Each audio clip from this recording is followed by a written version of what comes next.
Apple pulled off some trickery to fix the jelly scrolling on iPad mini 7, as Teardown shows no changes to display driver that contribute to the issue. Jelly scrolling was the main issue on the iPad mini 6, and for the most part, Apple has fixed it in its latest iPad mini 7 lineup. However, some users continue to experience the same phenomenon, and it remains to be seen if the company has changed the internals to minimize the refresh rate displacement. iFixit's teardown of the iPad mini 7 reveals the internals of the device and the mystery of the jelly scrolling issue.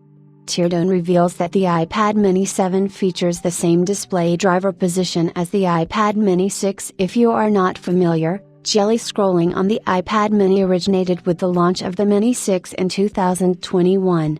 Some users reported that one side of the display refreshed faster than the other, causing them to notice the refresh rate parity with every scroll, especially while reading text.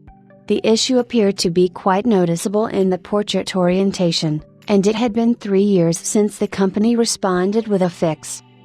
With the launch of the iPad mini 7, the main point of concern for users was jelly scrolling and whether the company had fixed the issue. According to the teardown video shared by iFixit, Apple has indeed made some changes on the inside of the iPad mini 7, but a lot still remains the same. For instance, the iPad Air lineup features a display driver that goes on top of the screen on the inside. On the iPad mini 6 and 7, the display drivers were positioned on the side, which could have contributed to the jelly scrolling issue. Apple told users that jelly scrolling on the iPad mini 6 was normal behavior of an LCD panel. Despite its claims, the company has made certain changes, whether in hardware or software, to minimize the jelly scrolling issue.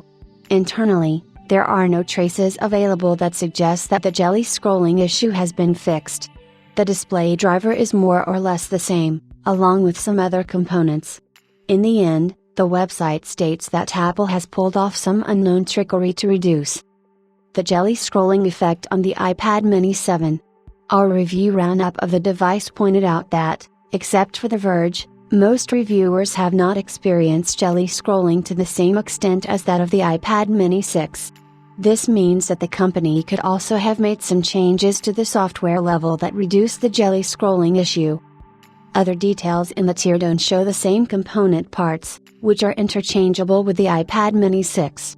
It is a great deal for repairability as older devices can be used to fix the newer model. The iPad mini 7 teardown also revealed that the Apple logo on the back could also be removed, but there is no word that it promotes the thermal design. We will update you guys with more details on the issue and the internal design of the device, so be sure to stick around.